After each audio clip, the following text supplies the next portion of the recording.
നീ പടച്ചവന്റെ മുന്നിൽ രക്ഷപ്പെടുമെന്ന് കരുതണ്ട ചെറുപ്പക്കാരാ. റമളാൻ വന്നിട്ട് നന്നാവാത്ത എന്റെ പ്രിയപ്പെട്ട ചെറുപ്പക്കാരോട്, പെങ്ങന്മാരോട് മഹാനായ റസൂലുള്ളാഹി തങ്ങൾ പറയുകയാ. അള്ളാന്റെ റസൂല് പറയുമ്പോ സഹാബത്തിന്റെ മുന്നിലിരുന്ന് കരയുകയാണ്. അള്ളാന്റെ റസൂല് പറയുന്നു, സഹാബാ,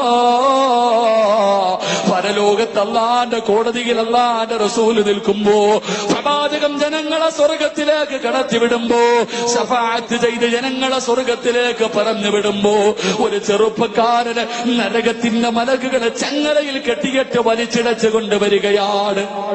ഒരു ചെറുപ്പക്കാരനെ ഉണ്ടല്ലോ ചങ്ങലയിൽ കെട്ടികെട്ട് മലക്കുകൾ വലിച്ചു കൊണ്ടുവരികയാണ്. കയ്യിലിരിക്കുന്ന ചങ്ങല കൊണ്ട് അവന്റെ മുഖത്തടിച്ചു കൊണ്ടിരിക്കുകയാ. ഈ ചെറുപ്പക്കാരൻ അള്ളാന്റെ റസൂലിന്റെ മുന്നിലെത്തുമ്പോ കരഞ്ഞുകൊണ്ട് പറയുന്നു, യാ റസൂലല്ലാഹ്, ആരുമില്ല നബിയേ, ആരുമില്ല നബിയേ, എല്ലാരും എന്നെ കൈയൊടിഞ്ഞ നബിയേ, എന്നെ ഒന്ന് സ്വർഗത്തിലേക്ക് കൊണ്ടുപോകുമോ? എല്ലാവർക്കും സ്വർഗം കൊടുക്കുന്നല്ലോ, എല്ലാവർക്കും സ്വർഗം കൊടുക്കുന്നല്ലോ, കാരുണ്യത്തിന്റെ നേതാവേ, എന്നെ കൂടെ ഒന്ന് സ്വർഗത്തിലേക്ക് വിടുവോ? ആ സമയത്ത് മലക്കുകൾ ഈ മനുഷ്യനെ അടിച്ചുകൊണ്ടിരിക്കുകയാണ്. ഇവൻ കിടന്ന് കരഞ്ഞുകൊണ്ട് യാചിക്കുകയാണ്. ആ കരച്ചല കണ്ടിട്ട് സഹിക്കാൻ കഴിയാതെ അള്ളാന്റെ റസൂല് രണ്ട് കൈയും ഉയർത്തുകയാ. പടച്ചവന്റെ പരലോകത്തേക്ക് അള്ളാന്റെ കോടതിയിൽ നിന്നിട്ട് രണ്ട് കൈയും ഉയർത്തിയിട്ട് ദുആ ചെയ്യുകയാണ്. പടച്ച റബ്ബേ, ഈ പാവപ്പെട്ടവര് നീ പുറത്തു കൊടുക്കണേ അല്ലാ, ഇവന് സ്വർഗം കൊടുക്കണേ അല്ലാ. അള്ളാന്റെ റസൂല് ദുആ ചെയ്യുകയാ. ദുആ ചെയ്ത് തീരുമ്പോ ആകാശത്ത് നിന്നൊരു അശരീരി കേൾക്കുകയാണ്, യാ റസൂലല്ലാഹ്, അള്ളാന്റെ നബിയേ, അവന് വേണ്ടി ദുആ ചെയ്യല്ലേ, അവന് വേണ്ടി ദുആ ചെയ്യല്ലേ, സ്വീകരിക്കില്ല നബിയേ, സ്വീകരിക്കില്ല നബിയേ, അങ്ങ് ദുആ ചെയ്താലും സ്വീകരിക്കില്ല നബിയേ. അള്ളാന്റെ റസൂല് ചോദിക്കുകയാണ്, യാ ഇലാഹി,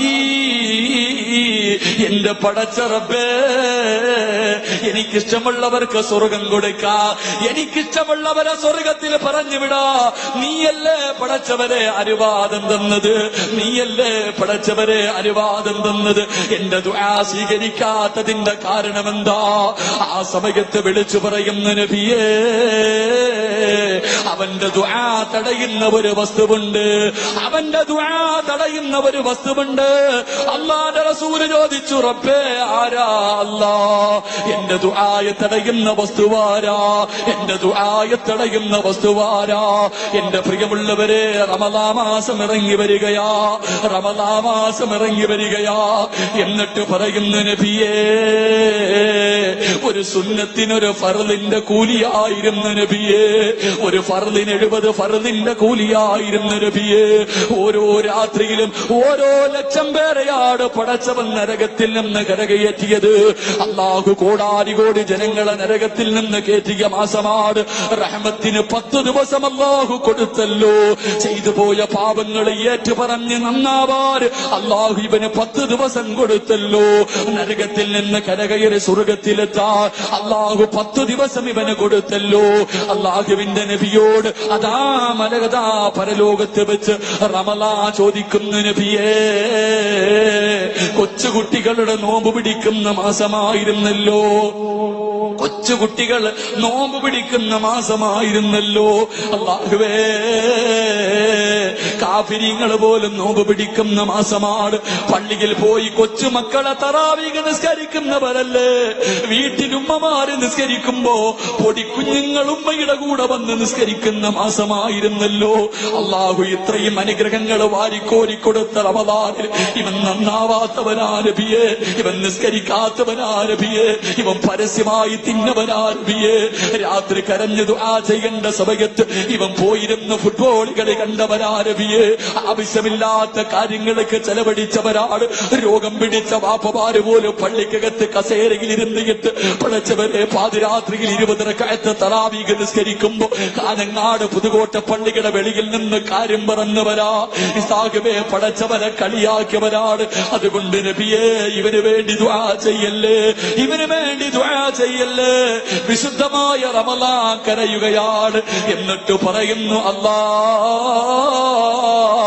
ആർക്ക് സ്വർഗം കൊടുത്താൽ ഇവന് സ്വർഗം കൊടുക്കല്ലേ അല്ലാ. അതുകൊണ്ട് റമളാൻ മാസമാ പൊന്നുപോലെ മറ്റുള്ള മാസങ്ങൾ പോലെയല്ല, മറ്റുള്ള മാസങ്ങൾ പോലെയല്ല. അതുകൊണ്ട് ചെറുപ്പക്കാര 5 നേരത്തെ നിസ്കാരം മറക്കല്ലേ. 70 ഫർള് നിസ്കരിച്ച കൂലിയാ. ഇന്ന് ദുഹറിന് പള്ളിയിൽ പോയി നീ നിസ്കരിക്കുമ്പോ നിനക്ക് കിട്ടുന്ന പ്രതിഫലം റമളാനല്ലാത്ത മാസങ്ങളിൽ 70 ദുഹർ നിസ്കരിച്ചതിന്റെ പ്രതിഫലമാ പൊന്നുപോലെ. പാഴാക്കല്ലേ, പാഴാക്കല്ലേ. അല്ലാഹുവിന്റെ റസൂല് പറയുകയാണ്, പെങ്ങളെ ഖുർആൻ ഓദിക്കോ, ഖുർആൻ ഓദിക്കോ. 11 മാസം TV കണ്ടവളല്ലേ, സീരിയൽ കണ്ടവളല്ലേ, ആസ്വദിച്ചവളല്ലേ. ഇനിയെങ്കിലും ഒന്ന് നന്നാവ് പൊന്നുപോലെ. നാളെ ജീവിച്ചിരിക്കുമെന്നുറപ്പില്ലല്ലോ, നാളെ ജീവിച്ചിരിക്കുമെന്നുറപ്പില്ലല്ലോ.